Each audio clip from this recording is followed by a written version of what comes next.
युद्धाच्या परिणामामुळे 2च दिवसात सोन्याच्या दरात 11,500 रुपयांची वाढ झाली आहे, तर चांदीच्या दरात 25,000ची वाढ झाली आहे. अमेरिका आणि इराण यांच्यात सुरू असलेल्या युद्धाचा मोठा परिणाम सोन्या चांदीच्या दरावर दिसून येतोय.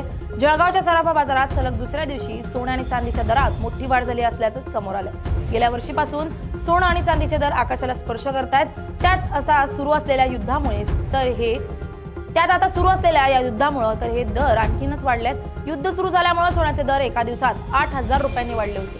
आज जळगावच्या सराफा बाजारात सलग दुसऱ्या दिवशी सोन्याच्या दरात तब्बल 2,500 रुपयांची वाढ झाली आहे, तर चांदीच्या दरात 5,000 रुपयांची वाढ झाली आहे. आज 10 ग्रॅम सोन्याचे दर जीएसटी सह 1,75,615 रुपयांवर पोहोचलेत. आता सोनं खरेदी करणं हे सर्वसामान्यांसाठी केवळ स्वप्नच झालंय. तर दुसरीकडे चांदीचे दर जीएसटी सह 3,03,850 रुपयांवर पोहोचले. युद्धाच्या परिणामामुळे 2 दिवसात सोन्याच्या दरात 11,500 रुपयांची तर चांदीच्या दरात 25,000ची वाढ झाली आहे. ही वाढ आतापर्यंतची सर्वात मोठी वाढ मानली जाते.